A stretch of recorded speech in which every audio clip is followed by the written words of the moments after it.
Welcome to my current Washington forest.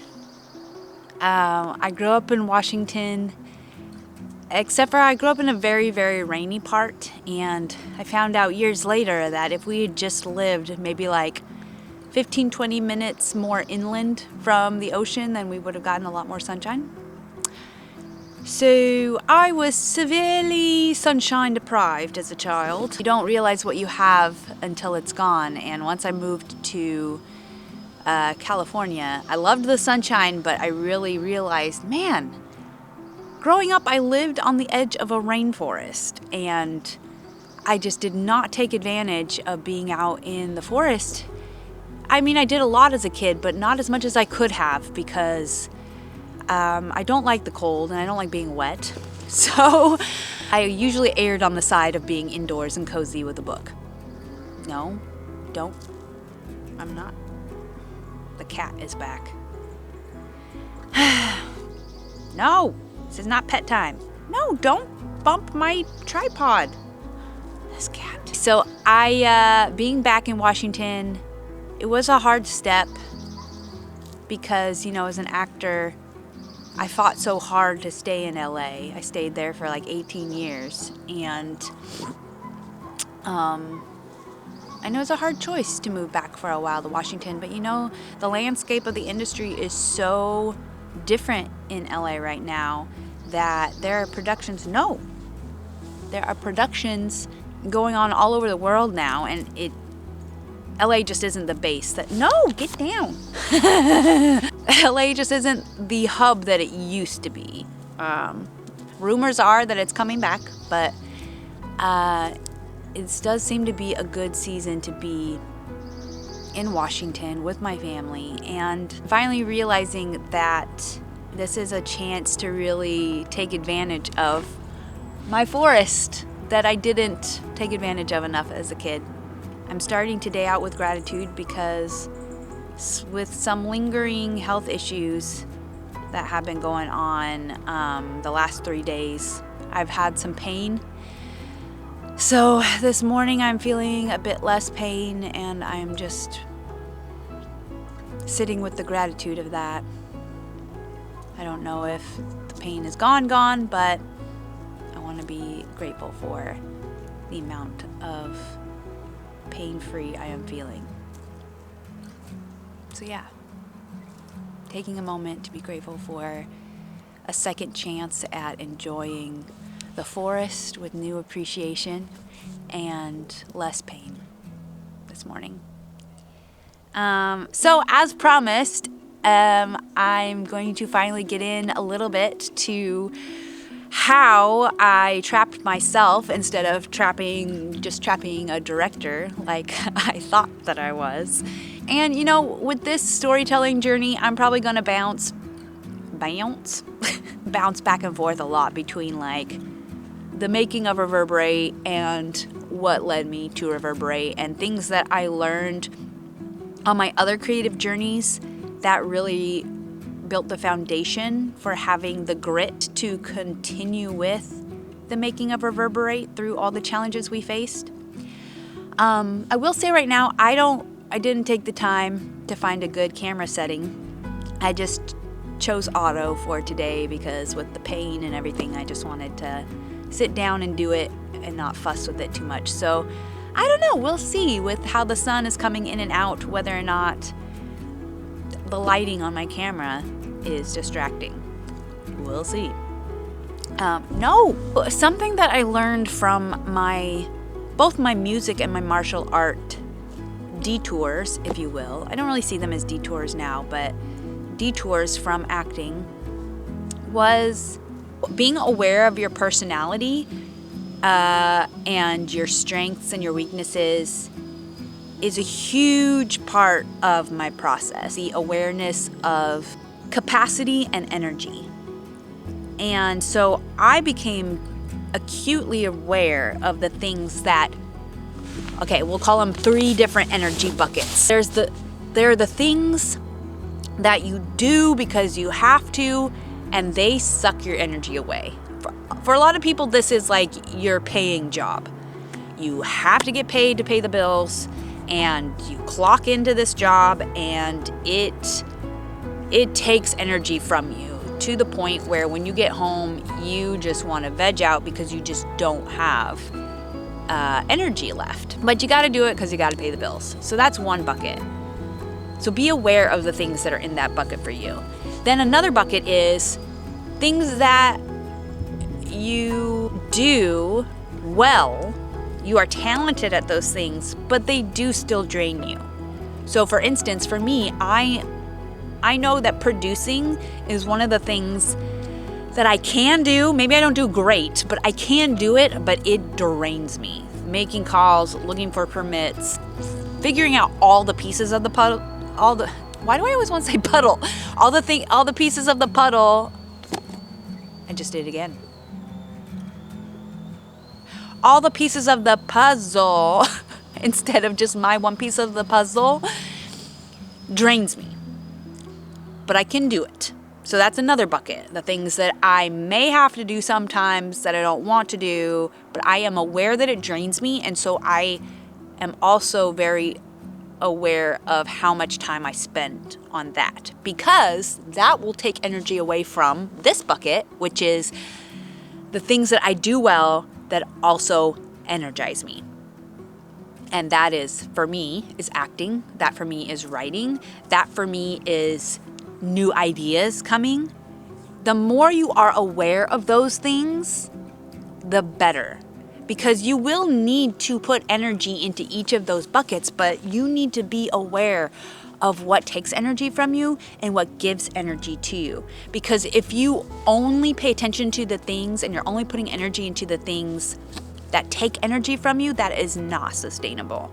But if you only focus on the things that you love doing and never take some responsibility or discipline for the things that might take some energy but are important to do, that is also not sustainable, because generally that means that you're neglecting certain things in your life that are still important, even if they don't give you energy, like your health or your mental health or your family, earning money to sustain the things that give you energy. Like, you can't completely ignore those things, but neither should you only be putting your energy in the buckets that take the energy. So I personally learned to have a balance in those things. So I was very aware of that because of the other processes I'd gone through, like music and martial arts, and honestly, even like different personality tests. I became very aware of the things that gave me energy versus the things that took energy.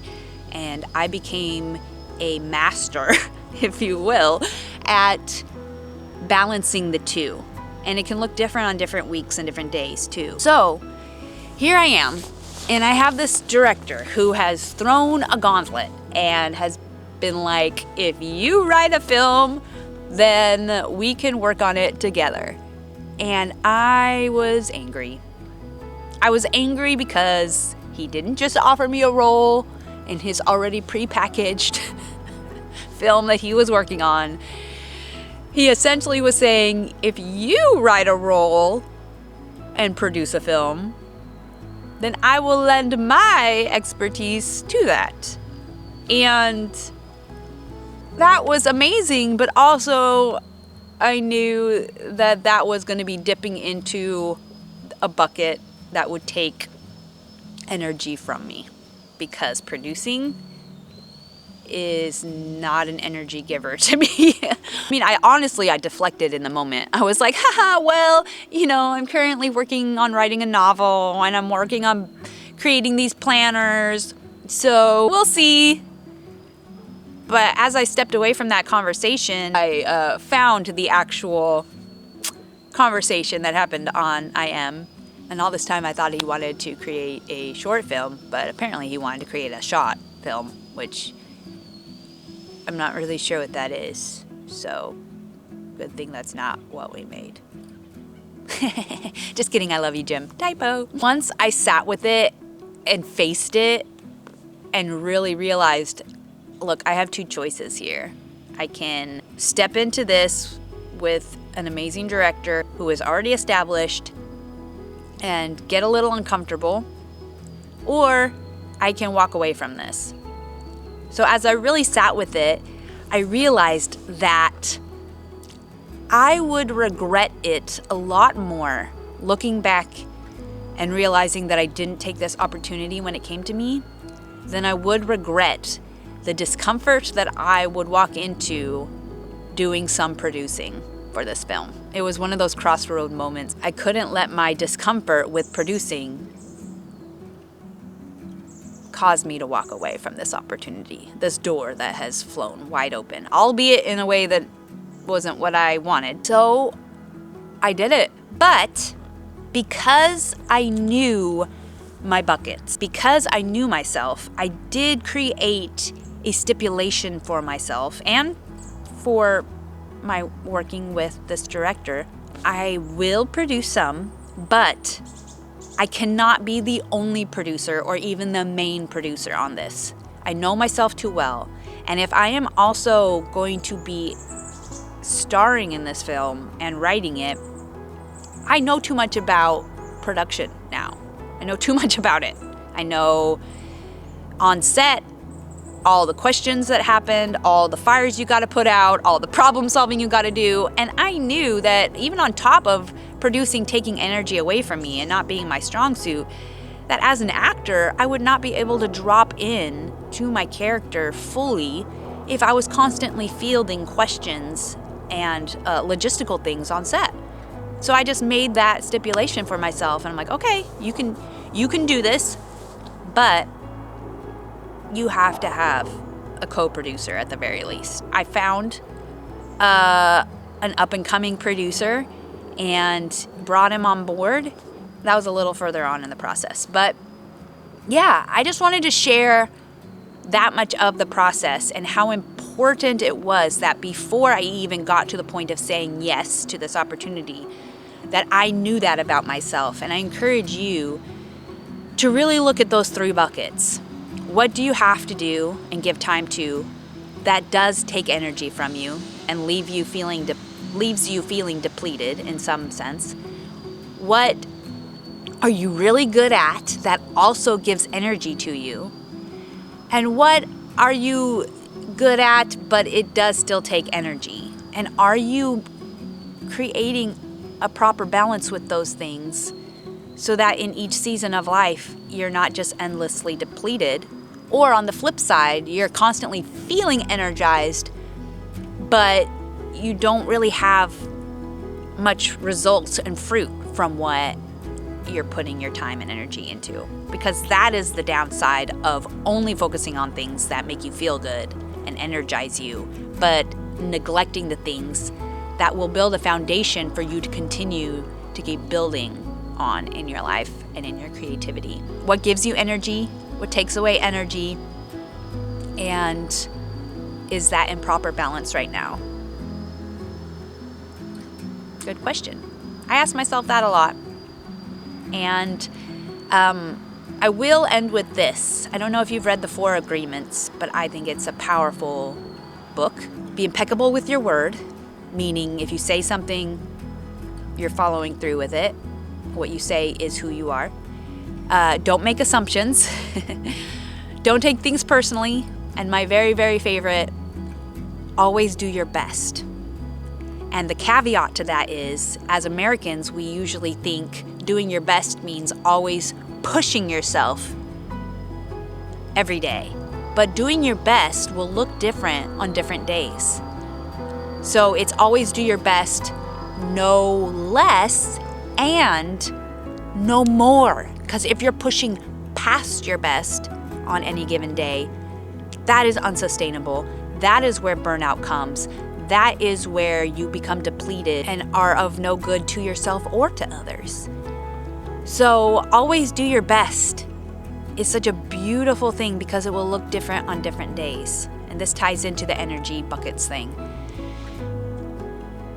It will look different on the days that you have pain. It will look different on the days that you just feel emotionally depleted because of maybe personal things, relational things you're walking through. It will look different on the days when you wake up with all the energy and motivation in the world. It will look different on the days when you have a heavy work schedule versus the days when you have more freedom in your schedule. It looks different. And yet I think we as Americans put so much pressure on ourselves that always do your best means do your best on what it looks like in your absolute premium circumstances. And that is just not the case. We don't always have the same energy. We don't always have the same circumstances. We don't always have the same freedom in our schedule. So really look at the day and even what the moment is giving you, and ask yourself, what is my best in this moment? Like yesterday, I had pain. And so instead of pushing myself through that pain, which sometimes in the day, I do push myself through the pain, but some days I genuinely, honestly look at it and I say, my best today is getting one thing done off my checklist and then just resting my body, because my body feels like it needs grace and gentleness and rest today.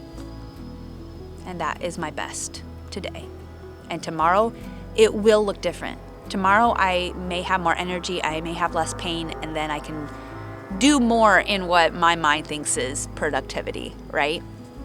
So that's my encouragement for today. In the next video, I'm going to talk about how I learned interdependence versus independence and how that allowed me to accept help in the journey of Reverberate, because boy, would I have crashed and burned quite quickly if I tried to do it independently by myself. Nope. Not doing that no more.